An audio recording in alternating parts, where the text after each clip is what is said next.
할렐루야. 주님을 찬양합니다. 네, 오늘은 2월 마지막 주일입니다. 우리가 이제 새해를 지내면서 또 시작하면서 말씀 통독과 또 큐티를 계속 하고 있는데요.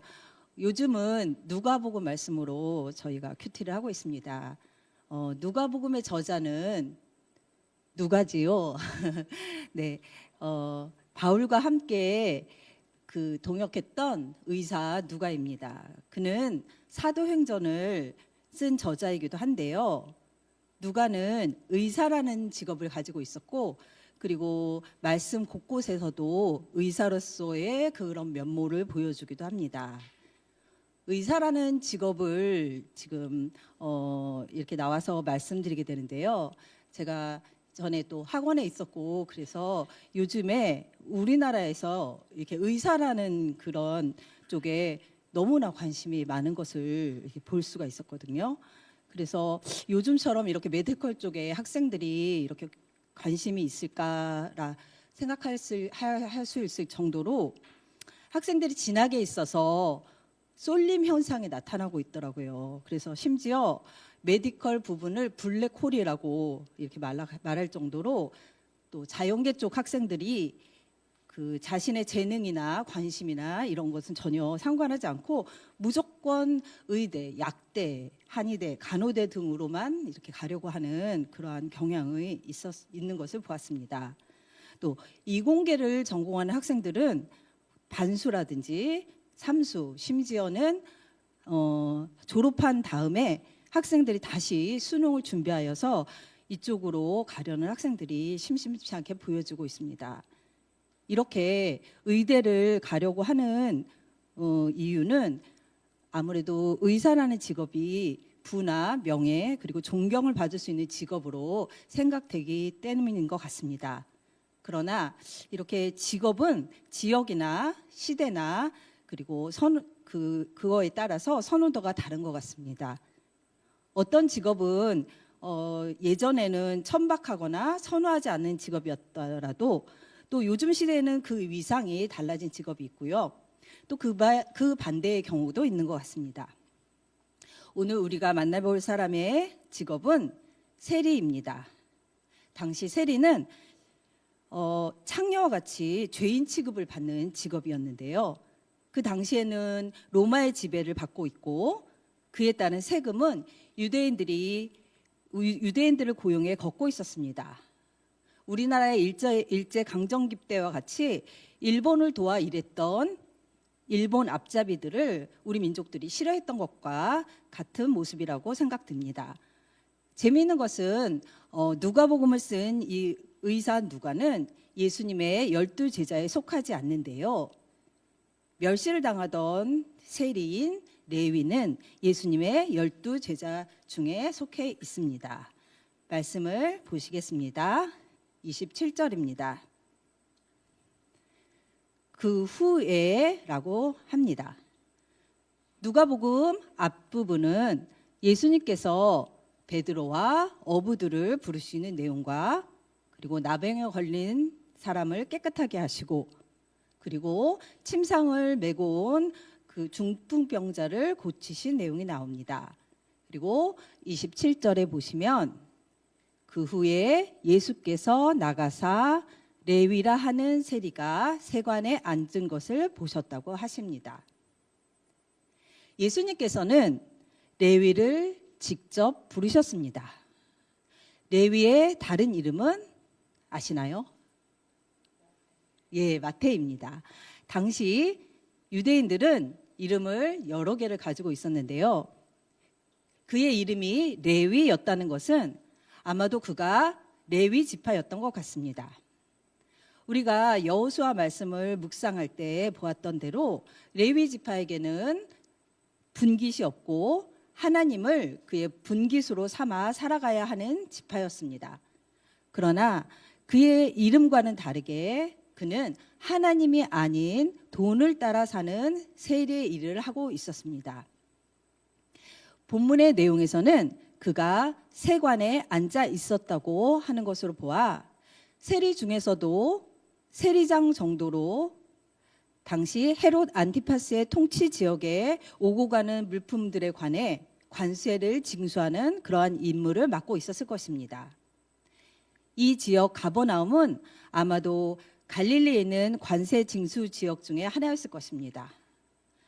그는 세리 직업에 충실하게 자리에 앉아 있었고 예수님께서는 그를 부르실 때에 그는 자신에게 맡겨진 일을 하고 있었습니다. 예수님 주위에는 많은 사람들이 따랐고 치유 사역으로 병자도 많이 낫게 하셨습니다.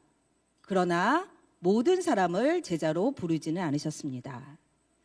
당시 가버나움을 선교의 거점으로 삼았던 예수님은 레위가 일하던 그 세관 곁을 여러 번 지나다녔을 것입니다. 그때마다 레위를 주의 깊게 살펴보셨을 것이고, 레위는 사람들이 죄인 취급하는 그러한 죄인 취급하고 멸시받는 직업을 가진 세리였으나 그 마음은 하나님 나라를 기다리는 자였음을 예수님께서는 파악하셨던 것입니다. 예수님은 직접 나를 따르라 부르셨습니다. 예수님은 누구도 배제하지 않으십니다. 사회적으로 외면받고 죄인 취급되는 사람들도 불러주십니다. 여기에 모인 우리는 어떻게 예수님을 만나셨을까요? 어떤 분은 부모님을 통해 아니면 친구를 통해 또 다양한 방법으로 교회까지 나오셨겠지만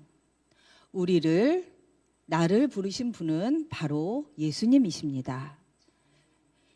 예수님은 지금도 믿지 않는 영혼들을 부르고 계십니다. 우리를 통해 예수님께 나올 수 있도록 부르고 계십니다.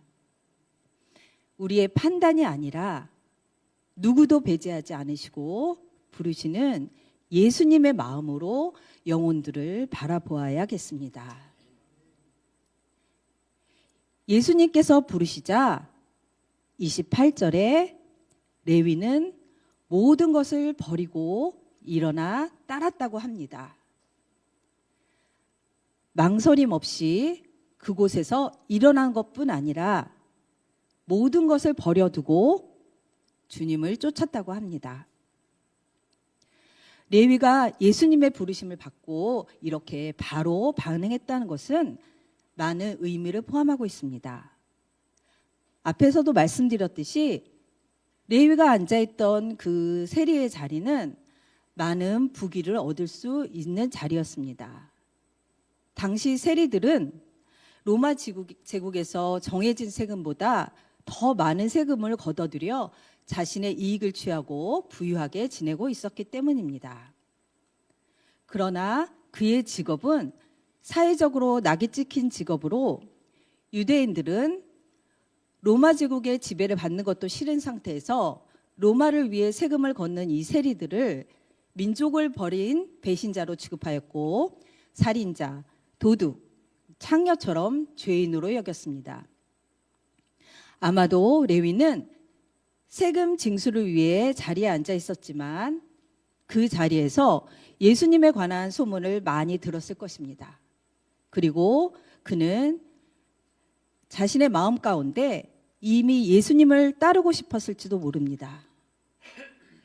그는 자신의 신분 때문에 예수님께 가까이 가지 못했고 자신을 부를 것도 상상도 하지 못했을 것입니다. 예수님은 직접 그가 일하시는 자리까지 오셔서 그를 부르셨고 이에 그는 즉각 반응을 한 것입니다. 이 모습은 예수님을 찾아갔던 재물이 많았던 부자 청년의 모습과는 반대되는 모습입니다. 마태복음 19장, 마가복음 10장, 그리고 누가복음 18장에 나오는 이 청년은 예수님께서 내 소유를 팔아 가난한 자에게 주라. 그리고 와서 나를 따르라 말씀하셨을 때에 자신이 가진 것을 내려놓을 수가 없었습니다. 재물이 많음으로 근심하고 갔다라고 되어 있습니다. 예수님의 부르심에 즉시 반응하는 믿음은 진정한 제자의 삶을 살아가는 중요한 부분입니다. 우리도 혹시 주님께 바로 나오지 못하게 하는 것이 있으실까요? 주님을 따른다고 하면서 일어서지 못하거나 손에 쥐고 있는 것을 놓지 못하거나 주님이 아닌 부나 명예를 따라가고 있지는 않은지요. 주님께서 말씀하시면 즉시 일어나 순종으로 나아가야 합니다. 즉시 온전한 순종이 중요합니다. 레위는 예수님을 따르게 된 기쁨에 예수님을 위한 잔치를 열게 됩니다. 29절입니다. 같이 읽어보실까요? 레위가 예수를 위하여 자기 집에서 큰 잔치를 하니 세리와 다른 사람이 많이 함께 앉아 있는지라. 아멘. 레위는 세리였으므로 친구가 세리들이 많았을 것입니다. 또 다른 사람도 많이 왔다고 하는데요. 그러나 사회적으로 죄인이라고 여기는 사람들이 여기 모인 사람들이었으므로 모두 비슷한 부류였을 것입니다. 이 잔치의 모습을 한번 상상해 보시기 바랍니다. 세리와 세리 친구들이 가득 모여 있는 자리에 예수님과 몇몇 제자가 그곳에 있습니다. 30절에 바리새인들과 그들의 서기관들이 그 제자들을 비방하여 이르되 너희가 어찌하여 세리와 죄인과 함께 먹고 마시느냐 말합니다. 그들이 예수님께 이렇게 비난하는 이유는 그 당시 종교 지도자들은 자신들이 죄인이라고 취급하는 이런 자들과 식탁 교제를 하는 것을 심히 부정하고 치욕스러운 일로 여겼습니다. 당연히 율법을 범하는 행위로 간주했기 때문입니다. 또 그들은 예수님이 자신들을 선택하지 않고 죄인들과 세리들과 더불어 식탁 교제를 나눔으로써 자신들을 그들보다 못하게 취급하는 것에 대한 불쾌감도 있었을 것입니다. 31절에 예수님께서는 건강한 자에게는 의사가 쓸데없고 병든 자에게야 의사가 쓸데있나니 내가 의인을 부르러 온 것이 아니요 죄인을 불러 회개시키러 왔노라 라고 하십니다. 그렇습니다. 예수님께서 오신 이유는 건강한 자가 아니라 병든 자를 위해서, 의인이 아니라 죄인을 불러 회개시키기 위해서 오신 것입니다. 레위를 부르신 이 장면은 다른 복음서에 마태복음 9장과 마가복음 2장에도 병행 구절로 나오는데요. 마태복음 9장 13절과 마가복음 2장 17절에 보면 나는 의인을 부르러 온 것이 아니요 죄인을 부르러 왔노라 이렇게 되어 있는데요. 누가복음의 이 말씀에는 한번 같이 읽어보실까요? 시작. 내가 의인을 부르러 온 것이 아니요 죄인을 불러 회개시키러 왔노라. 아멘. 더 적극적으로 회개와 새 사람에 대해서 강조하고 있습니다. 이는 누가복음 전체의 주제와도 연관되어 있는데요. 누가복음 24장 46절에서 49절 같이 읽어보실까요? 시작. 또 이르시되 이같이 그리스도가 고난을 받고 제3일에 죽은 자 가운데서 살아날 것과 또 그의 이름으로 죄사함을 받게 하는 회개가 예루살렘에서 시작하여 모든 족속에게 전파될 것이 기록되었으니 너희는 이 모든 일의 증인이라. 아멘. 네, 이 말씀은 예수님께서 승천하시기 바로 전에 하신 말씀입니다. 여기에서도 죄 사함을 받는 회개를 말씀하고 계십니다. 예수님께서 세리를 제자로 부르셨다는 것은 어떤 죄인도 예수님 앞에 부름받고 회개하여 새 사람이 될 수 있다는 뜻입니다. 아멘. 예수님의 사역은 죄인을 정죄하거나 멀리하는 것이 아니라 그들에게 회개의 기회를 주고 새로운 삶을 시작할 수 있도록 돕는 것이었습니다. 우리도 모두 죄인이었습니다. 그렇지만 예수님으로 인하여 의롭다함을 받은 자들입니다. 이렇게 예수님의 은혜를 경험하였으니 이제 다른 사람들을 예수님께 인도하는 삶을 살아야겠습니다. 우리 주변에 있는 사람들에게 복음을 전하고 예수님의 은혜를 나누는 삶을 살고자 다짐해야겠습니다. 바리새인들과 서기관들이 예수님께 이제는 금식에 대하여 말하면서 비난을 합니다. 33절 같이 읽어보시겠습니다. 그들이 예수께 말하되 요한의 제자는 자주 금식하며 기도하고 바리새인의 제자들도 또한 그리하되 당신의 제자들은 먹고 마시나이다 라고 말합니다. 율법에서는 유대력으로 7월 10일 대속죄일에만 금식을 하라고 명령하고 있었습니다. 그러나 바벨론 포로 이후에 스가랴 8장 19절에 나오는 것처럼 첫 넷째 달, 다섯째 달, 일곱째 달, 열째 달 이렇게 1년에 4번 금식이 생겼고 예수님의 때에 와서는 일주일에 월, 목 2번으로 종교 지도자들이 금식을 늘려서 하고 있었습니다. 즉 모세가 율법을 받으러 산에 올라간 것으로 여겨지는 목요일과 산에서 내려온 것으로 여겨졌던 월요일에 정기적으로 금식을 했습니다. 당시 바리새인들과 요한의 제자들은 엄격한 금욕 생활의 일환으로 정기적인 금식을 하고 있었는데요. 이것이 생활의 일부가 되어 있었습니다. 이에 예수님께서는 34절에 혼인집 손님들이 신랑과 함께 있을 때에 너희가 그 손님으로 금식하게 할 수 있느냐 말씀하십니다. 흥겨운 결혼식 날을 비유로 말씀하고 계시는 것입니다. 혹시 다른 나라 사람들의 결혼식에 참여해 보신 적이 있으실까요? 다른 나라에 살더라도 결혼식에 참여하기는 쉽지 않은데요.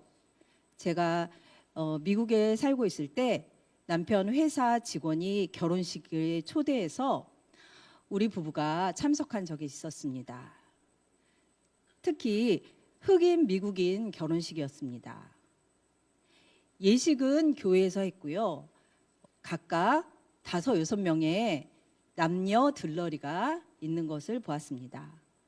또 예식 때 목사님이 말씀하실 때 흑인들 특유의 추임새를 넣어서 또 흥미로웠습니다. 결혼식 피로연은 차로 이동해서 넓은 홀에서 진행되었습니다. 결혼 예식 시간은 그렇게 길지 않았는데 피로연이 시작되고 축하 인사와 춤을 추기 시작하는데 끝날 기미가 보이질 않았습니다. 하객들도 흑인들이 대부분이었고 흑인들 특유의 흥으로 춤을 추고 노래도 하는데 시간이 너무 많이 흘러서 끝까지 보지 못하고 먼저 나왔습니다. 나중에 들어보니 점심시간 때부터 시작했던 예식과 피로연이 밤 12시가 다 되어 끝났다고 합니다. 이렇게 혼인집은 기쁨이 넘쳐나는 곳입니다. 이곳 손님을 금식하게 할 수는 없습니다. 33절에 그러나 그날에 이르러 그들은 신랑을 빼앗기리니 그날에는 금식할 것이니라 하십니다. 금식을 예수님께서 반대하신 것이 아니라 예수님의 순환과 십자가가 곧 다가올 것도 암시하고 계십니다. 이와 같이 예수님은 금식에 대한 질문에 대해서는 신랑의 결혼잔치에 대한 비유로 말씀하시고 새 옷과 낡은 옷, 그리고 새 포도주와 낡은 가죽 부대에 대한 비유로, 또 39절에는 그럼에도 불구하고 전통을 고집하는 자들에게 마지막 격언으로 말씀을 하십니다. 이 모든 것은 새 것과 낡은 것이라는 말로 연결되어 있습니다. 옛 신앙과 그리고 새 신앙의 관계를 문제 삼고 계십니다. 예수님께서 금식을 하지 말라고 하신 것이 아닙니다. 예수님은 인위적이고 사람들에게 보여주기 위한, 그리고 경건함을 과시하기 위한 금식이 아니라, 또 마음으로는 원하지 않으나 규칙이나 전통에 얽매여서 마지못해 하는 금식은 무의미하다고 하시는 것입니다. 이런 금식은 하나님께서 받지 않으시는 무가치한 것으로 교훈하시는 것입니다. 죄를 회개하여 예수님으로 새 사람이 된 우리는 의무적인 신앙이 아니라 신랑이자 기쁨이 되시는 예수님과 함께 기쁨의 삶을 살아야겠습니다. 주님을 만났던 첫사랑의 감격을 가지고 계실까요? 기쁨이 아닌 율법적인 바리새인과 같은 신앙생활을 하고 있지는 않으실까요? 내가 교회에 다니는 횟수가 좀 되었다고 다른 사람들을 율법적인 잣대로 재고 있지는 않으실까요? 주님 안에서 진정한 기쁨의 예배, 기쁨의 삶을 살아가야 하겠습니다. 레위를 부르신 주님께서 우리를 불러주시고 또 우리도 이 일에 동참하기를 원하십니다. 주님의 그 부르심에 즉각 순종하여 기쁨으로 예배하고 기쁨의 삶을 살아가는 저와 여러분이 되시기를 바랍니다. 아멘. 다 같이 기도하시겠습니다. 하나님 아버지, 감사합니다. 거룩한 주일 주님께 나와서 예배를 드리게 하심을 감사드립니다. 우리의 발걸음을 주님께로 이끌어 주시고 우리를 인도하여 주시니 감사를 드립니다. 우리를 부르신 주님, 주님의 마음을 우리 주변에 주님을 알지 못하거나 주님을 안다고 하면서도 주님께 바로 나오지 못하는 사람을 바라보게 하여 주시옵소서. 그들을 바라보는 것만이 아니라 기회를 보아 그들을 주님께로 이끄는 자들이 되게 하여 주시옵소서. 그리하여 그들이 주님을 만나고 이 자리에서 함께 기쁨으로 주님을 예배하게 하여 주시옵소서.